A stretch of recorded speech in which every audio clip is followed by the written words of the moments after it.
जो अनीसा का अब अगला टारगेट है ना ये असवंत है, क्योंकि ये अपने यार को शारे को तो भूलना शुरू हो चुकी है। ये इतनी जेलसी महसूस करती है, ऐसी चीज़ें बर्दाश्त नहीं होती कि यार किसी भी चीज़ को मेरा हासिल करने की कोशिश करे और वो मेरी ना हो। इसकी सिर्फ और सिर्फ यही सोच है और इसी वजह से अपने मकसद में ये कामयाबी होती जा रही, क्योंकि माँ हर वक्त इसकी फेवर में जाना शुरू हो चुकी है। अब असवंत और मेरा की जब बात चलना शुरू हो जाती है, क्योंकि असवंत की माँ की ये ख्वाहिश है, जो उसका ये ख्वाब है कि मेरी बहू बने तो सिर्फ और सिर्फ जो मेरा ही बने ना। तो जब ये सब कुछ अनेज़ा को इस बात का पता चलता है तो ये एक तमाशा सा खड़ा कर देती है और ये असवंत के सामने इमोशनल होती है, सब बहाने बनाना शुरू कर देती है। असवंत को कॉल करती है, असवंत को कहती है, असवंत ये सब कुछ क्या चल रहा है, मैं तो ये चीज़ें बर्दाश्त ही नहीं कर सकती। आगे से जब ये बात असवंत सुनता है तो काफ़ी कंफ्यूज हो जाते हैं, पूछने की कोशिश करता है नज़र से। इससे कहते कि भाई हुआ क्या है, मुझे बताओ तो सही, इतनी परेशान क्यों लग रही। तो आगे से बताती कि भाई जब से ताई जान ने जो वो ये बात की है असवंत और मेरा के बारे में, आपके बारे में, तो उसके बाद बड़ी कंफ्यूजन या बड़ी परेशानियां चलना शुरू हो चुकी हैं। घर वाले सारे के सारे इस मामले पे परेशान हैं और मुझे भी बहुत ज़्यादा टेंशन आ रही है। कोई हल निकालें, आखिरकार ये चल क्या रहा है। जब ये बात असद सुनता है तो असद यहाँ पर परेशान तो होगा। असद इसके साथ बात करेगा, इससे बोलेगा कि भाई ऐसा नहीं हो सकता, मुझे आपकी बात की समझ ही नहीं आ रही और आप इस बात की बिल्कुल भी टेंशन ना लें, सब कुछ अपने दिल और दिमाग से निकाल दें। मैं जो वो मॉम के साथ बात करता हूँ, इस मसले को हल करने की कोशिश करेंगे।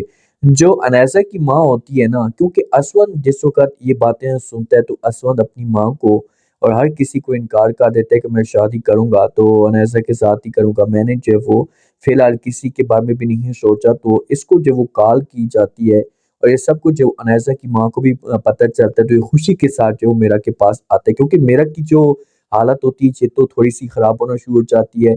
मेरा के पास आती है, आकर बात करती है और कहती है कि भाई इस वक्त तो आपके ऊपर बहुत ज़्यादा मुसीबत आई पड़ी होगी, आपसे तो ये चीज़ें बर्दाश्त नहीं हुई होंगी। जब ये बात मेरा सुनती है तो ये हैरान होकर देखना शुरू कर देती है। ये पूछेगी कि भाई क्या हुआ, बताएं तो सही। तो आगे से जो वो अनैसा की माँ कहती है कि भाई असवद ने अपनी ज़बान से जो वो मेरा का अनैसा का नाम ले लिया, आपका नाम नहीं लिया। तो मेरा को यहाँ पर दुख होता है, क्योंकि ये मोहब्बत करती थी और इसने कभी भी ऐसा नहीं सोचा था कि भाई इतना बड़ा धोखा या इतना बड़ा फ्रॉड भी मेरे साथ हो सकता है।